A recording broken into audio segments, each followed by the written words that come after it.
The office was supposed to feel empty after 6. But that night, the air conditioning hummed softly and the city lights flickered through the tall windows like a reminder that life outside still moved, even if Lena felt frozen in place, staring at the email she hadn't sent yet. Emma's name glowed in her inbox, bold and unread. "Lena, can you stay a little longer tonight? We need to review the campaign projections before tomorrow's pitch." Lena's stomach tightened, not because she minded working late, but because Emma had a way of making the simplest request sound personal, the kind of tone that made Lena's heart beat a little too fast. Emma wasn't the kind of boss you ignored. She carried herself with calm precision, silk blouses, low heels, a scent of sandalwood and confidence that lingered even after she left the room. People admired her, respected her, feared her a little. But Lena saw something else, a flicker behind her polished exterior, a kind of loneliness you only noticed if you looked closely. And Lena did. By the time the rest of the team cleared out, the office felt like a different world. The low hum of computers, the soft clink of Emma's coffee cup, and the distant city sounds below created an odd kind of intimacy. "Still with me?" Emma asked without looking up. "Always," Lena said, before catching herself. "I mean, yes, I'm here." Emma smiled faintly. "Good. You're the only one I trust to catch what others miss." The praise landed softly, but it burned in Lena's chest. She tried to focus on the data, the graphs, the numbers, the deadlines, but every time Emma leaned closer to see her screen, the warmth of her presence broke through every wall Lena had built. "Do you ever stop trying to be perfect?" Emma asked suddenly, eyes lingering on her. Lena blinked. "I just don't want to let anyone down." Emma's gaze softened. "You don't. At least not me." That moment, that single look, was when something shifted. It wasn't a declaration. It wasn't even a mistake. It was just two women sitting in an empty office, realizing that something dangerous had started quietly between them. When the clock hit 9:30, Emma closed her laptop. Let's call it a night. But she didn't move right away. Instead, she looked out the window at the skyline, the reflection of city lights dancing across her face. "I used to love this city. Now it just feels like deadlines and glass towers." Lena hesitated. "You built all this, though. The company, the reputation." Emma laughed softly. "And somewhere in all of it, I forgot what it felt like to be seen." Their eyes met in the glass, two reflections, closer than they should have been. "Emma," Lena said quietly. "Go home, Lena," she whispered, voice trembling just slightly. But neither of them moved. Lena didn't sleep much after that night. The city outside her apartment window looked alive, glowing in 1,000 colors. But all she could see was Emma's reflection in the glass, the way her voice had softened, that unguarded moment before she said, "Go home." She hadn't meant to cross any line, and yet something inside her already had. 2 weeks later, they were at a client dinner, one of those upscale, exhausting evenings where conversation was as polished as the wine glasses. Emma wore a dark navy suit, elegant and understated, with her hair tied back in a loose twist that revealed the curve of her neck. Lena had never felt more out of place or more aware of her. Through the laughter and networking, Emma kept her composure, her polite smile hiding 100 calculations. But every so often, when she thought no one was looking, her eyes found Lena across the table, a small, secret connection amid the noise. When the dinner finally ended, rain had started falling outside. The city shimmered in gold and silver reflections as they stood under the hotel's canopy, waiting for their cars.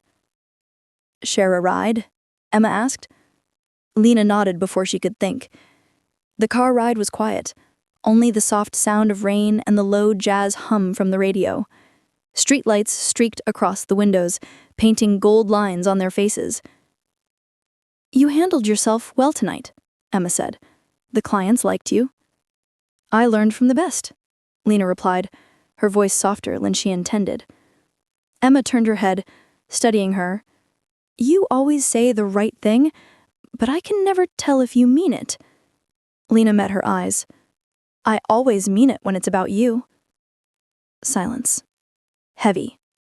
Tender. Charged. The car pulled up to Lena's building. Emma's hand reached across, as if to touch her arm, then stopped halfway, fingers curling into her palm. "Good night, Lena," she said, voice low. Lena opened the door, the cool rain brushing against her cheeks. But before she stepped out, she turned back. "Emma?" Emma's eyes met hers in the dim light. "You don't have to do everything alone," Lena whispered.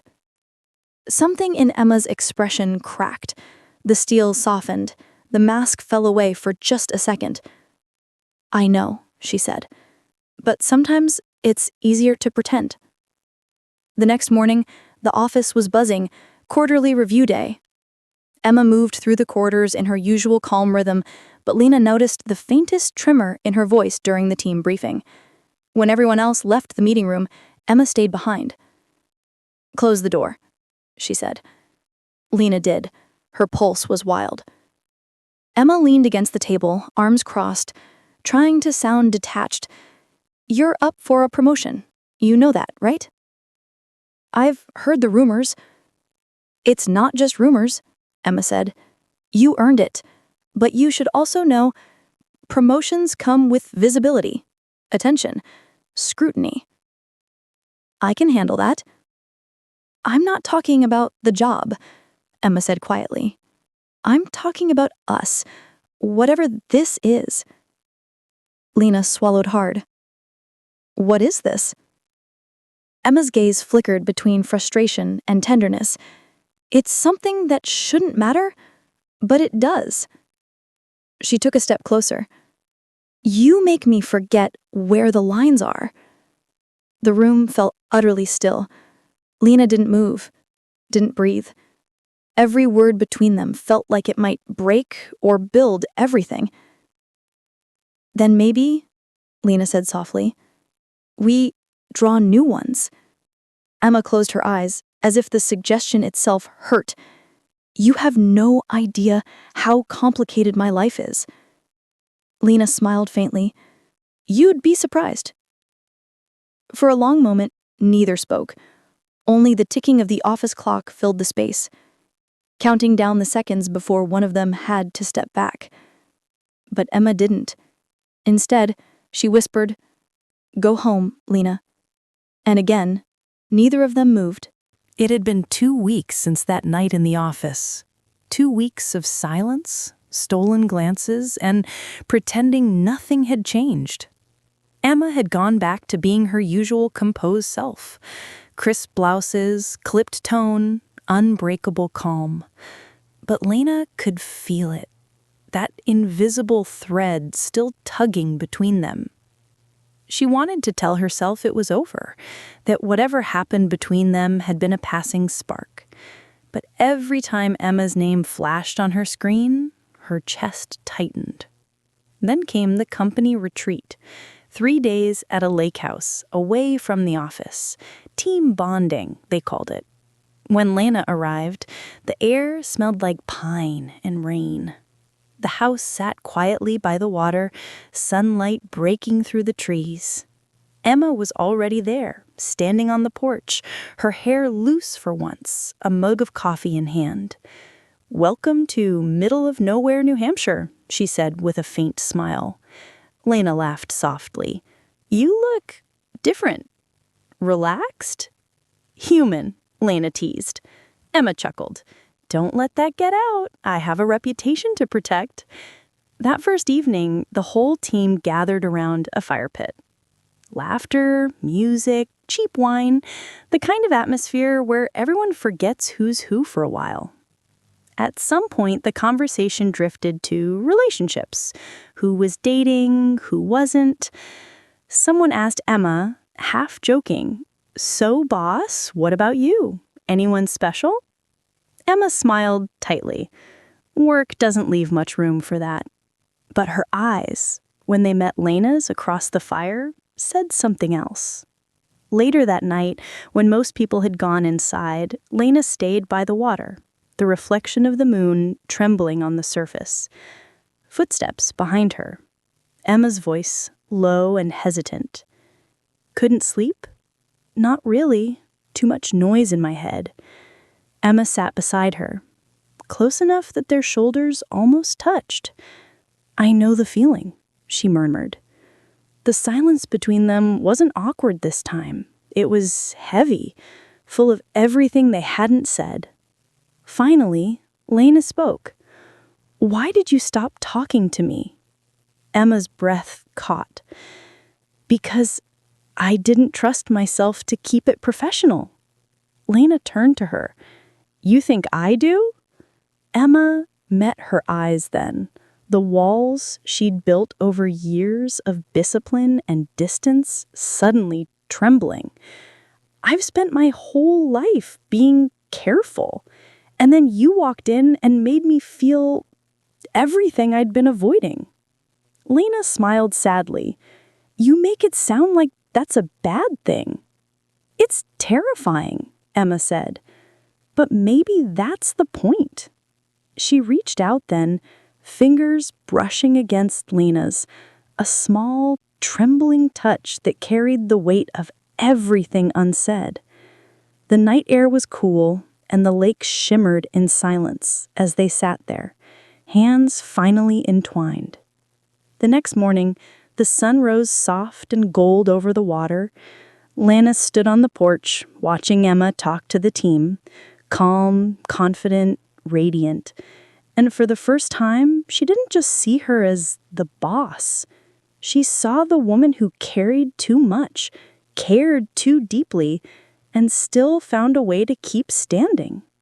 When the retreat ended and everyone loaded into cars, Emma found her near the gate.